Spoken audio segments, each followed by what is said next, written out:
Bonjour, dans cette vidéo, nous corrigeons le 13e exercice de la 4e série d'algèbre 2. Dans cet exercice, nous avons f une application linéaire de f de R4 vers R3.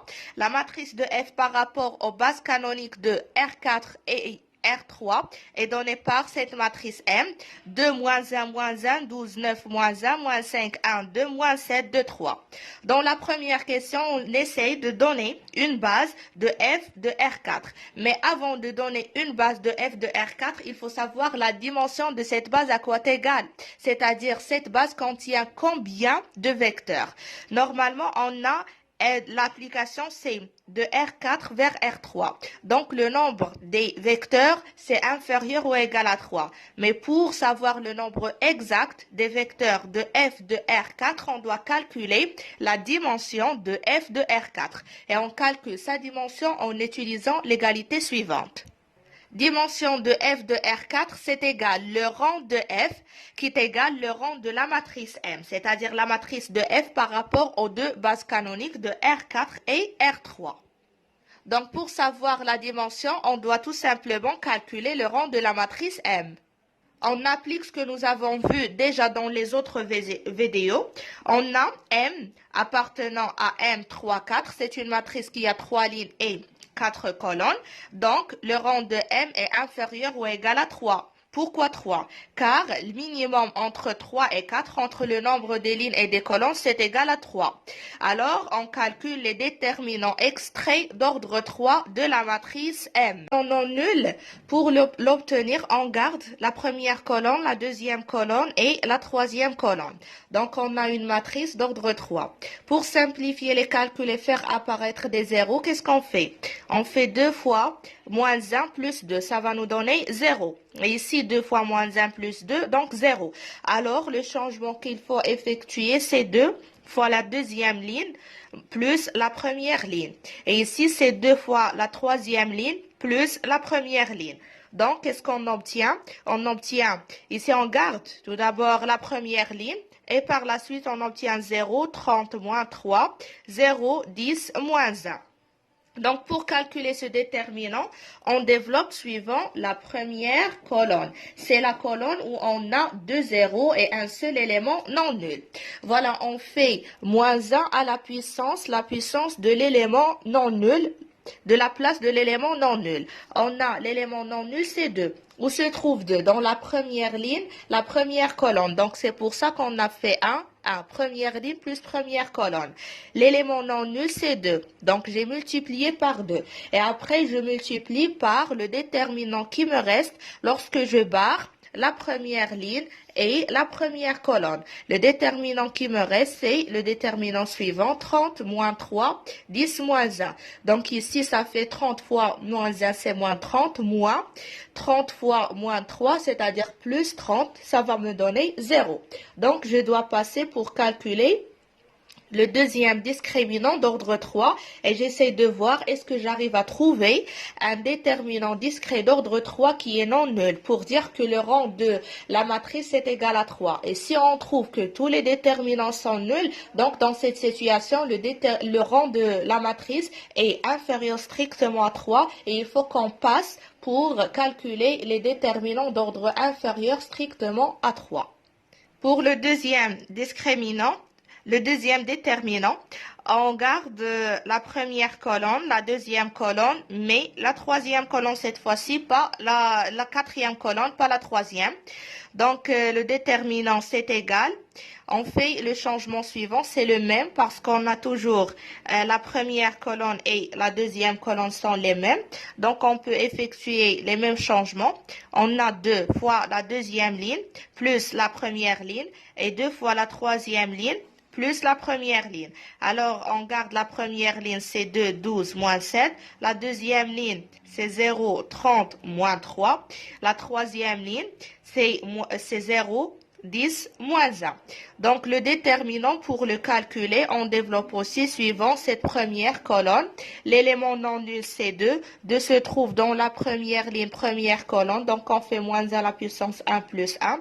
Fois le coefficient non nul, c'est 2. Fois les déterminants qui nous restent lorsqu'on barre la première ligne, la première colonne.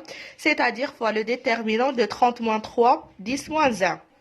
Donc, c'est pareil. Ici, le déterminant, c'est égal à 0. Alors, on obtient le déterminant delta 2, c'est égal à 0. Alors, on passe pour calculer delta 3.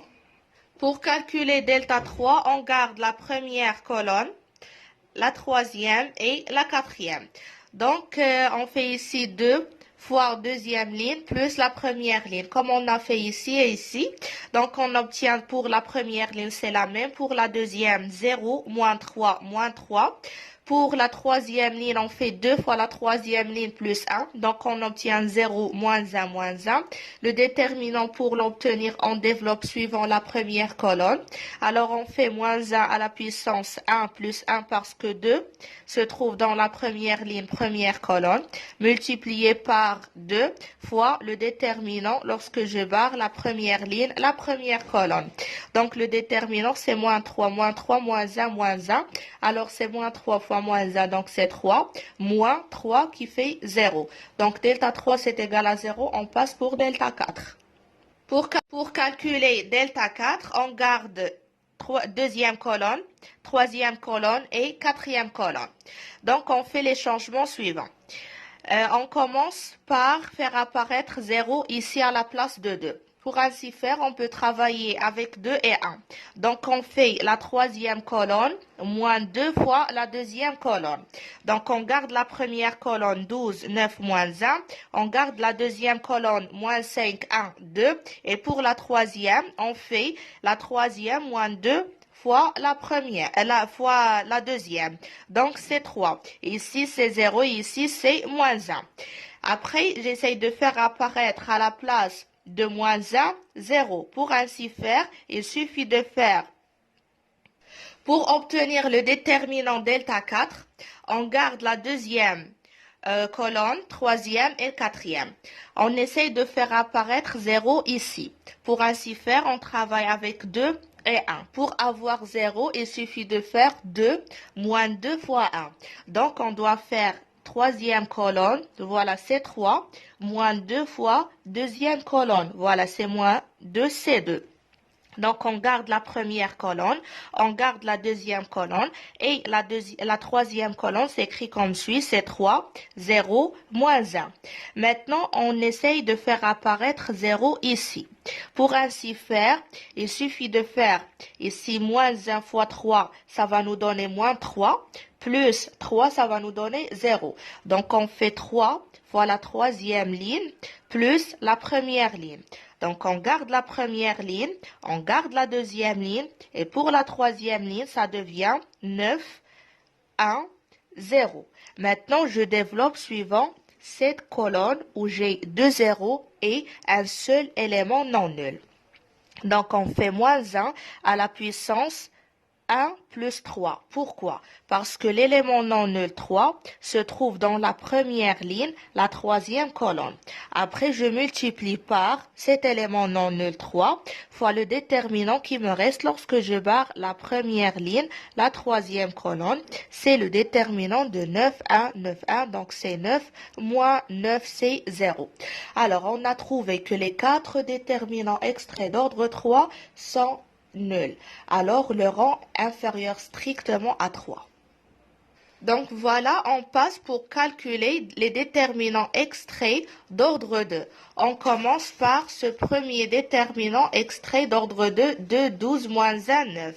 Le déterminant, c'est égal à 30, différent de 0. Donc, le rang de M, c'est égal à 2. Pourquoi c'est égal à 2? C'est égal à l'ordre de la matrice qu'on a extrait. C'est la matrice...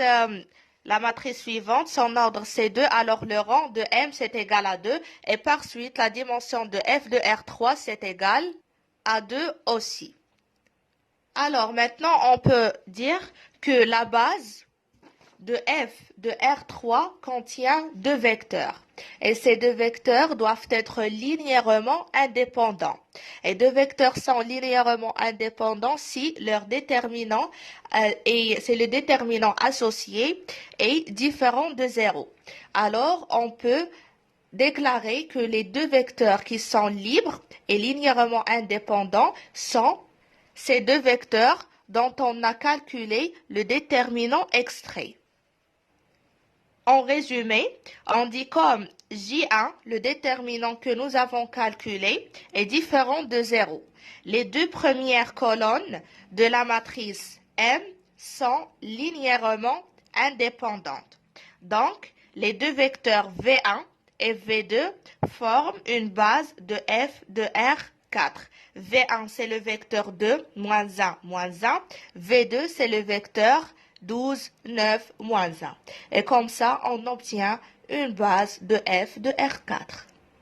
Dans la question qui suit, on essaye de déduire les conditions nécessaires et suffisantes pour que x, qui est égal, le vecteur qui est égal à A, B, C, appartenant à f de R4. Qu'est-ce que ça veut dire x appartenant à f de R4? On sait déjà qu'une base de f de R4 est composée des deux vecteurs V1 et V2. Donc si x appartenant à f de R4, ça veut dire que x s'écrit en fonction de V1 et V2, c'est-à-dire que x est égal à alpha fois V1 plus bêta fois V2. Et si x s'écrit en relation de V1 et V2, qu'est-ce que ça veut dire? Ça veut dire que la famille V1, V2 avec x est une famille liée qui n'est pas libre. Donc, x appartenant à f de R4, c'est-à-dire que V1, V2, x est une famille liée. Qu'est-ce que ça veut dire une famille liée? Ça veut dire que le déterminant de V1, V2, x est égal à 0. Voilà. Donc, on peut dire que x appartenant à f de R4, si et seulement si la condition nécessaire et suffisante, c'est que déterminant de V1, V2, x soit nul. Et qu'est-ce que ça veut dire déterminant de V1, V2, x est nul? Déterminant de V1, V2, x, c'est le déterminant de la matrice où on pose ici les composantes de V1 qui sont 2. On a ici 2, moins 1, moins 1. V2, c'est 12, 9, moins 1. Et x, c'est A, B, C. Et on calcule ce déterminant. Pour avoir ici 0, on fait 2 fois la ligne 2 plus la ligne 1. Et pour avoir 0 ici, on fait la même chose, 2 fois la ligne 3 plus la ligne 1. Donc on garde la première ligne. Dans la deuxième ligne, on obtient 0,30 2b plus A. Dans la troisième ligne, c'est 0,10 2c plus A, c'est égal à 0. On développe suivant cette colonne pour obtenir le déterminant. Donc, c'est moins 1 à la puissance, le 2 se trouve dans la première ligne, première colonne, c'est moins 1 à la puissance 1 plus 1 fois 2, l'élément non nul, fois le déterminant qui nous reste lorsqu'on barre la première ligne et la première colonne. Donc, c'est fois le déterminant suivant, 30, 2b plus A, 10, 2c plus A. Ici, j'ai moins 1 à la puissance 1 plus 1 paire, donc ça fait 1 multiplié par 2, ça fait 2. Donc, ça fait 2 multiplié par ce déterminant égal à 0. Donc, je peux faire tout simplement le déterminant, c'est égal à 0 sur 2. Donc, c'est égal à 0. Alors, le déterminant qui nous reste, c'est 30 fois 2c plus A moins 10 fois 2b plus A. Ici, je peux factoriser par 10. Ça fait 10 facteurs de 3 fois 2c plus A moins 2b plus A. Et je divise par 10. Alors, on obtient 3 fois 2c plus A moins 2b plus A, c'est égal à 0. On développe. On obtient 6c plus 3a moins 2b moins a, c'est égal à 0. Ce qui est équivalent à dire que a moins b plus 3c, c'est égal à 0. On factorise ici par 2.